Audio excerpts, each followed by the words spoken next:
Partnership with the National University of Singapore. That's right, Career Compass in partnership there with the National University of Singapore. We are into the third year of the pandemic, and the impact it's had on education worldwide is staggering.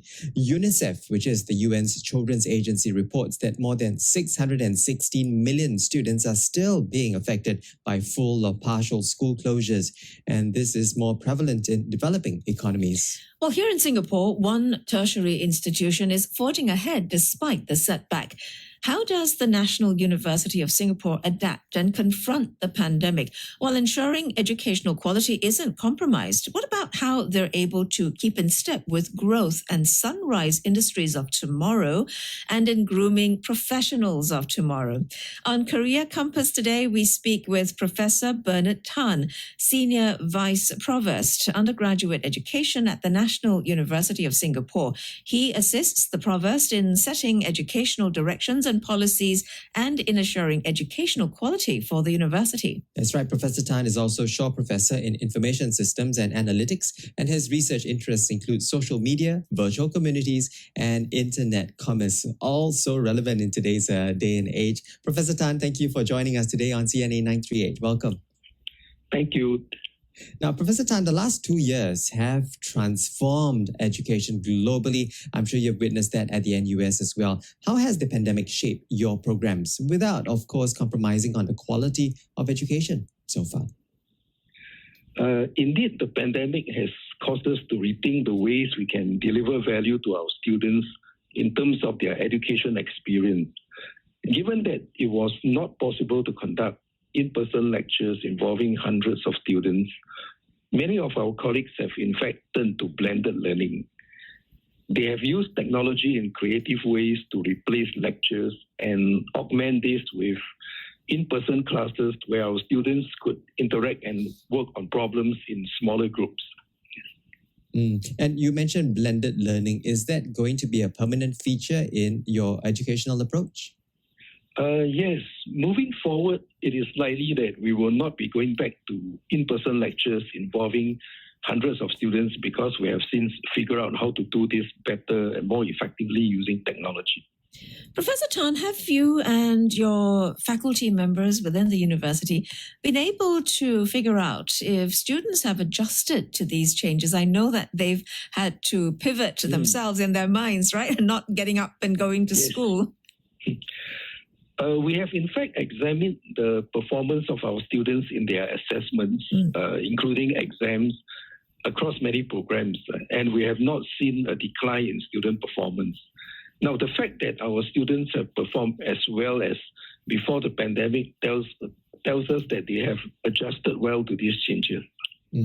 What about, other skills like maybe the softer skills with regard to communication and carrying yourself online, conducting yourself online as compared to being in person? Were those areas also needed to be sharpened and polished for these students who are seeing people face to face much less? Yes. In fact, apart from the many face-to-face presentations that they had to do before the pandemic, now they are doing a mix of online as well as face-to-face presentations, and they have a lot of opportunities to practice both kinds of presentation skills.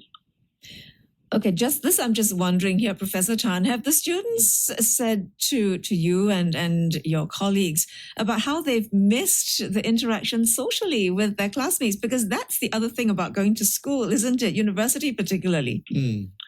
Yes, and this is precisely the reason why we try to open up the university as much as is allowed by the authorities, so that students can still come back and interact, but with all the safety measures in place.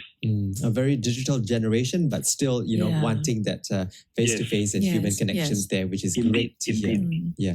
But we're also interested to know whether the pandemic border controls have impacted NUS's study abroad programs. You've got many schools, many of your departments also having students go away for, a few months to maybe a year or even longer.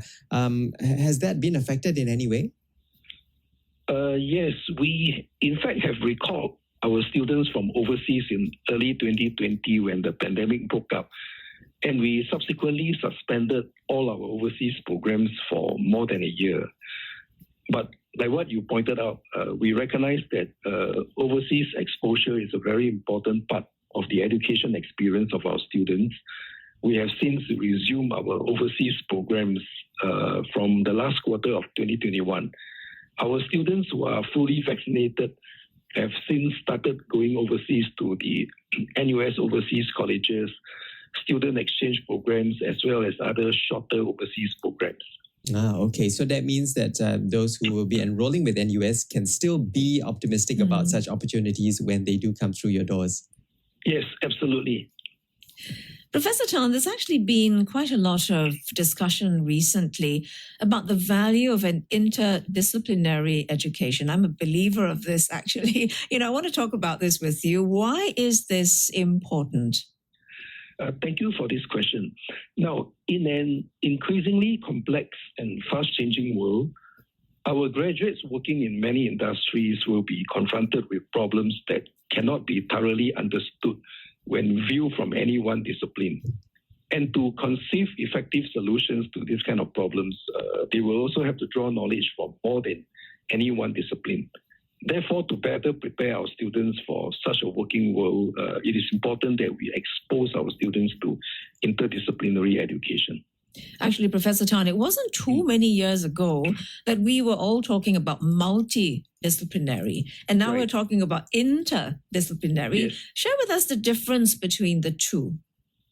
Okay, now, multidisciplinary education happens when we allow our students to take courses from more than one discipline, but we do not help them to make connections across disciplines. In other words, we leave them to their own devices when making these connections. But for interdisciplinary education, this happens when we allow our students to take courses in which we deliberately show them how problems can be more thoroughly understood when viewed from multiple disciplinary lenses, and how effective solutions can be conceived by combining knowledge from various disciplines. Okay, and while you were describing that and giving us that good definition, I suddenly had the visualization of MBS, the three towers, and they are connected at the top. Yes. Or at least some midway point as well, because, they're not just standing alone. Yeah, I think we need to move away from that. Yeah, for sure. We are in conversation with Professor Bernard Tan, who is Senior Vice Provost Undergraduate Education at the National University of Singapore, understanding more about how the institution is adapting to all the pandemic has caused in terms of, changed the way they go about doing education now for the students that enroll with the NUS. Now, let's also talk about the strongest qualities, Professor Tan, that you see of the NUS. What are they? NUS is a comprehensive university with strength and unique expertise in many disciplines. And as a matter of fact, the Times Higher Education has ranked NUS among the world's top 20 universities for many disciplines. Our students will get to learn from and interact with many renowned colleagues whose teaching and research accomplishments have made NUS highly regarded internationally. Professor Tan, for prospective students and perhaps even their parents, right? You'll have a strong proposition for them. Talk to us about that. If you had to talk to some students who are sitting in front of you and they're wondering, so I wonder if NUS is where I want to be, what would you say to them? Okay, we have recently carried out a series of education reforms, and you have read some of this in the press, right? Yes. Where we reshape the curriculum structure and contents of our program to better prepare our students for the future. Now, the new curriculum structure for all our programs will have several salient features. First, there is a foundation layer where we equip our students with 21st century competencies and expose them to interdisciplinary education. And then there is a discipline layer where we give our students a strong foundation on which they can continue to build their disciplinary expertise throughout their candidature and even beyond graduation through continuing education. Finally, there is an unrestricted electives layer where our students can pursue more depth or more breadth depending on their inclinations and interests. In short, our strongest value proposition for our students is our very flexible curriculum structure that offers our students almost unlimited possibilities. All right. As Dr. Tan or Professor Tan has mentioned, really the possibilities are limitless. Yeah. We are also excited to hear what some of the new or exciting colleges or faculties and schools are that you might want to spotlight for us as we begin a brand new year. Yes, thank you for the question again. Now, starting this year, we have in fact created the NUS College by incorporating best practices from the Yale NUS College and the University Scholars Program, as well as adding a few other educational innovations. The NUS College will take in students from about 50 different programs across the universities. Its curriculum will equip students with critical 21st century competencies, help students to make connections across disciplines, give students a global orientation, and allow students to participate in an impact experience project. Going beyond interdisciplinary education, some elements of transdisciplinary education will be present in this curriculum.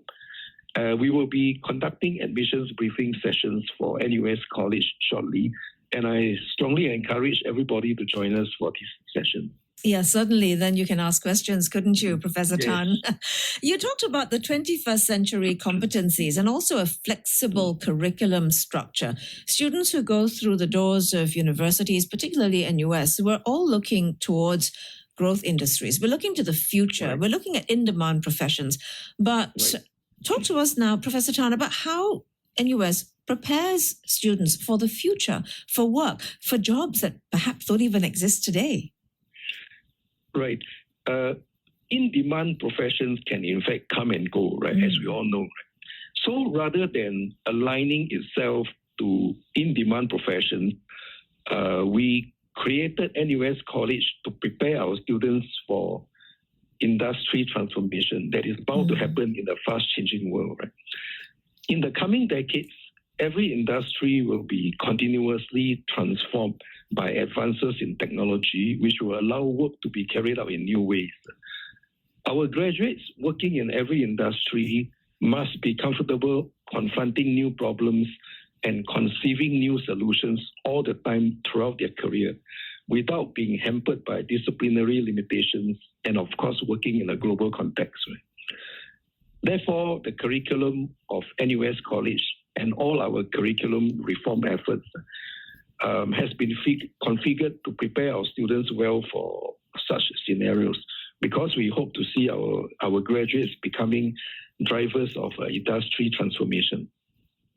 Right, and we look forward to hearing more about what NUS has to offer in the coming weeks, as well as we speak with more of your colleagues, Professor Tan. Professor Bernard Tan is speaking with us. He is Senior Vice Provost for Undergraduate Education at the National University of Singapore, or NUS. Professor Tan is also Shaw Professor in Information Systems and Analytics. Professor Tan, thank you for your time today. I appreciate speaking with you. Thank you, Stanley and Susan, for having me in your program. Career Compass, in partnership with the National University of Singapore.